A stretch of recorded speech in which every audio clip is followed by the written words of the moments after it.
สบายดีมื้อนี้พาเพื่อนๆมาเบิ่งสวนดอกไม้เนาะพี่น้องเนาะในห้านขายดอกไม้พี่น้องห้านใหญ่ห้านใหญ่ที่สุดในบ้านข่อยเนาะพี่น้องเนาะนี่ห้านใหญ่หลาย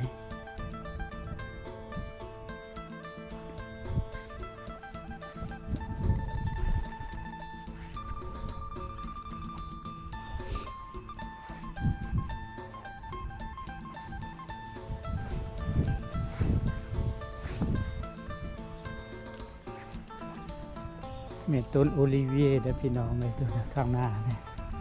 พวกนี้จะเป็นต้นไม้สวยงามนะพี่น้องเนาะแบบใดก็มีไปต้นหนึ่ง995 ยูโรเลยพี่น้องเลยต้นนี้งามเลยพี่น้องเลยเมื่อตั้งเสนาบานเด้เนาะพี่น้องเนาะเมื่อตั้งเสนาบานเด้สิงาม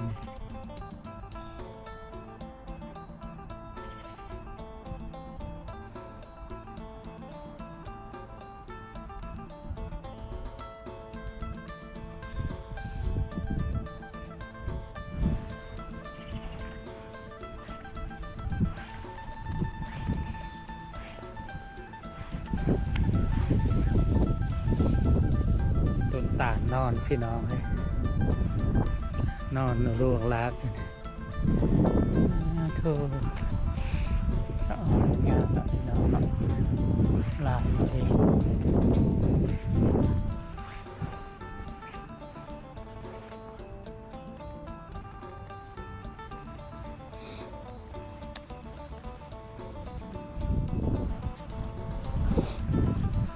มาเบิ่งต้นตาลนะพี่น้องเนาะโธ่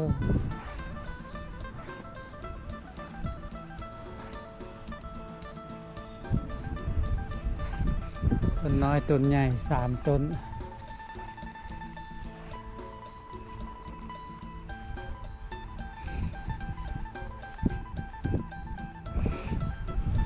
พี่ลึกเนาะพี่น้องเนาะ1,000 ยูโรต้นหนึ่ง30,000 กว่า30,000 กว่าบาท30,000 บาทพี่น้องเลยโธ่โธ่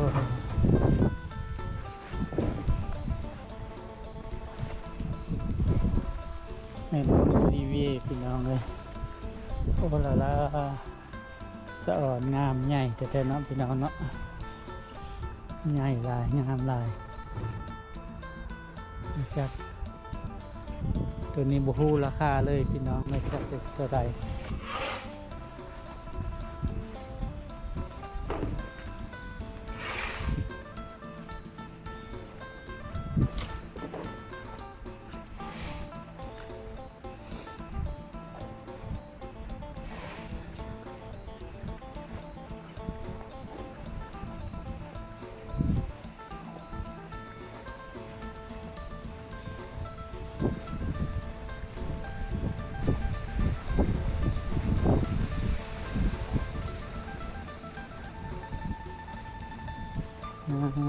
ต้นกาเมเลียพี่น้อง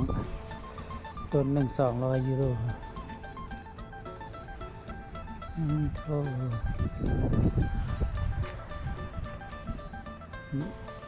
ดอกกำลังบานเนาะพี่น้องเนาะเต็มเลย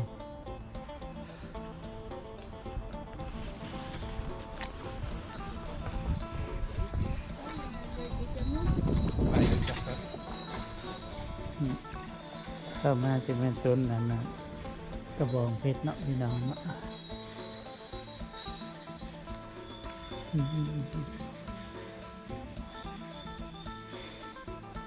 ขนาดโอ้โหเนี่ยสีเหลืองเลยเนาะพี่น้องเนาะต้นกระบองเพชร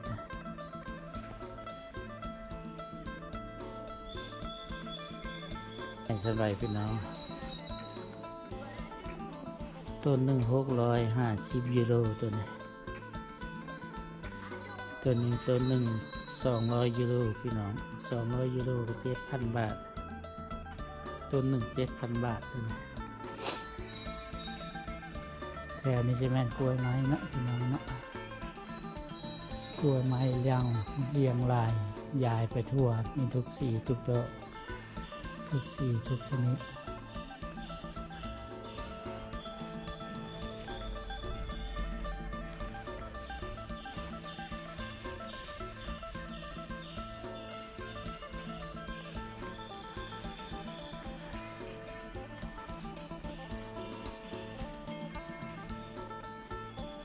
งามหลายเนาะพี่น้องเนาะมันเป็นต้นบอนสีวันนี้พี่น้องบูฮูสื่อเนาะภาษาลาว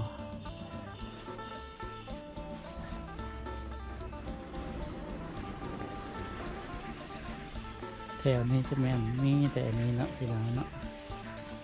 โอ้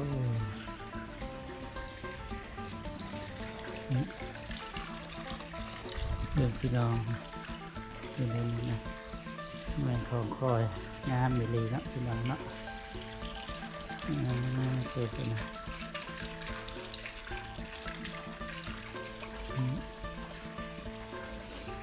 งามหลายเลยพี่น้องเลย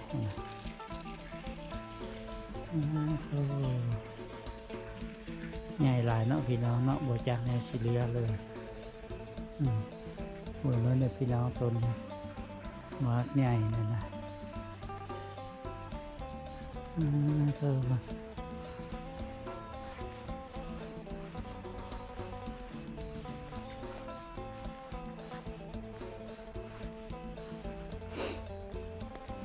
ลึกเนาะพี่น้องเนาะบากใหญ่แท้ใหญ่ว่า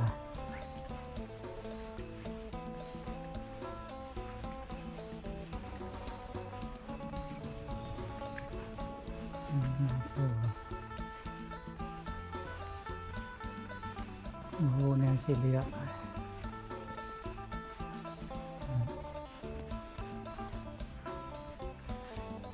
ต้นอันซาเล่เนาะพี่น้องเนาะ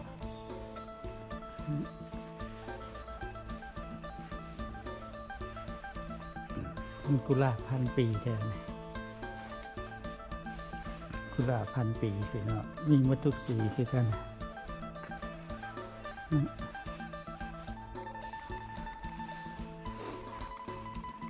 ต้นกาเมเลียเนาะพี่น้องเนาะต้นกาเมเลียส่วนใหญ่ก็มีสีแดงต้นไมยูเลียนี่พี่น้องแถวนี้ซีเมนกุหลาบเนาะพี่น้องเนาะกุหลาบก็มีทุกสีทุกดอกแถวนี้ซีเมนต้นกล้วยสีเนาะพี่น้องเนาะเป็นกล้วยสีกล้วยด่างบ่เป็นกล้วยด่างหรือกล้วยสีนี่พี่น้องต้น120 บาทกิโล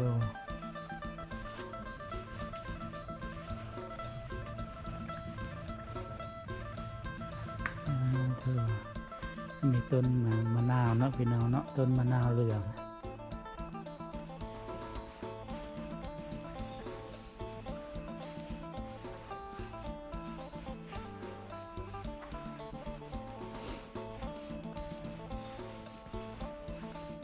เมื่อมะนาวมันเป็นลูกอยู่พี่น้องเลย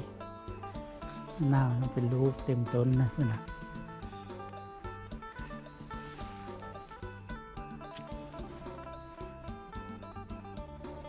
ประเภทมะนาวนะพี่น้องแถวนี้มะนาวเหลืองมะนาวเขียวประเภทต้นส้มเนาะพี่น้องแถวนี้ต้นส้ม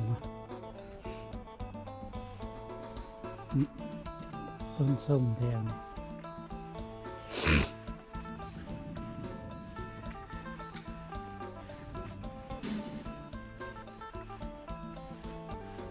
อันนี้มันก็ต้นมะเดื่อเนาะพี่น้องเนาะต้นมะเดื่อต้นมะเดื่อต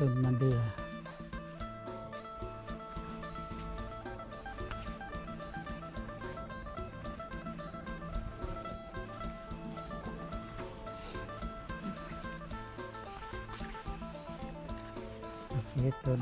ตาลพี่น้องแถวนี้ต้นตาลน้อยต้นนั้น แต่อันนี้ใบต้นอันน่ะต้นแบบต้นไม้ญี่ปุ่นนะพี่น้องสีแดงต้นใบสีเนี่ย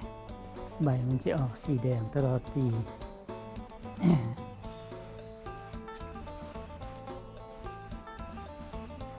อันนี้ใช่ไหมต้นโอ้พี่เล็กพี่น้องเลยโอ้โหเนี่ยสีเหลืองเลยเนาะง่าย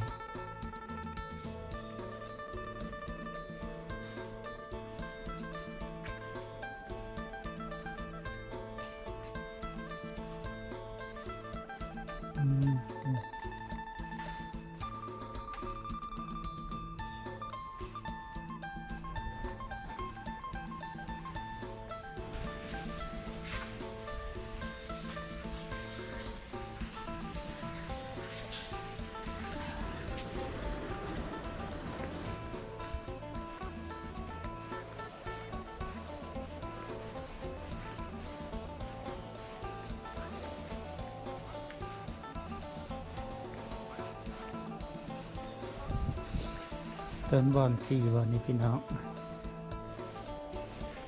ต้นบอนสีเนาะนี่เนาะต้นบอนสีหรือต้นบอนด่างงามหลายเนาะพี่น้องเนาะ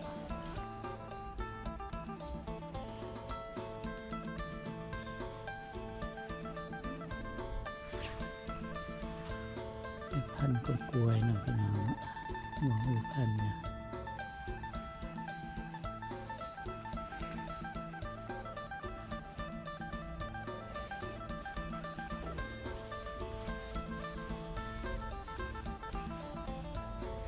ต้นบอนเนาะพี่น้องต้นบอนหรือต้นเผือกนะ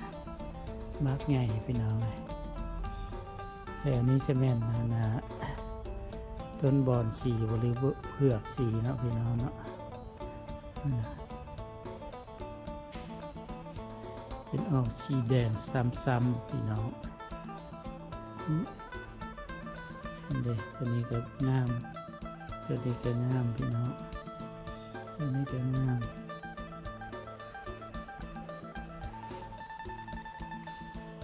ตัวนี้ก็งามพี่น้อง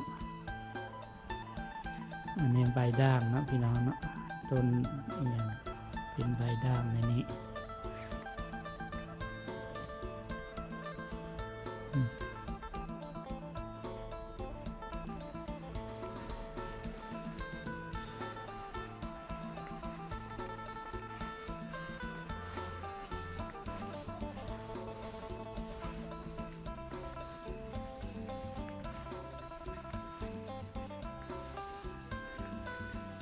อันนี้ต้นนี้ก็งามเลยพี่น้อง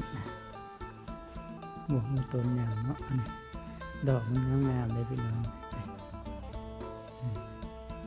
เป็นสีส้มเนาะพี่น้องเนาะส้มอันนี้พี่น้องดอกสีส้มอันนี้ต้นกล้วยแบงเนาะพี่น้องเนาะต้นใบเป็นต้นกล้วยแบงออกมาในนี้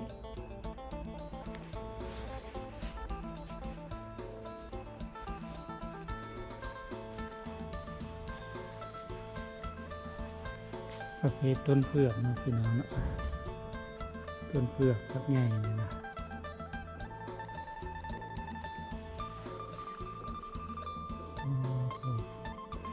ไม่ดีนะพี่น้อง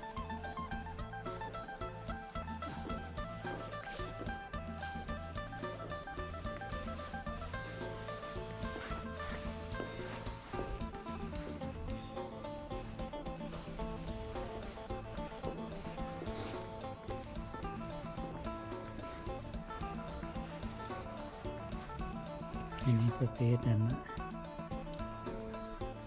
ประเภทต้นไม้อันอย่างนี้พี่น้องมูรู้สึกนะพี่น้องต้นไม้สวย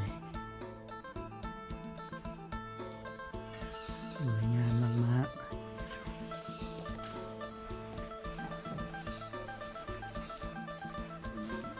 บ้านงาช้างนะพี่น้องประเภทบ้านงาช้างประเภท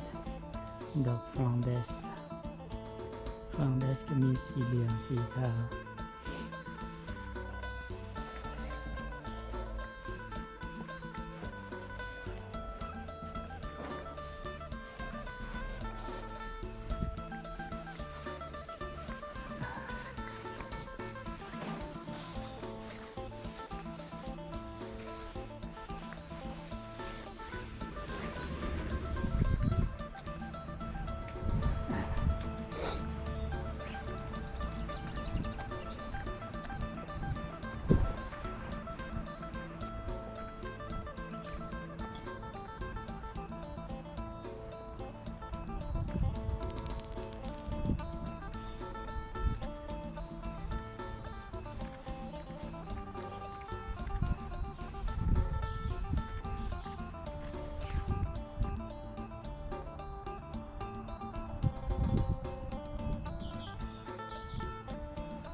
เบื้องต้นนี่ก็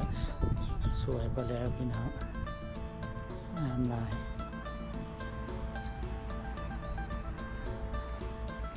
ประเภทต้นไม้สวยงามเนาะพี่น้องเนาะต้นไม้สวยงามสวยงามหลายพี่น้อง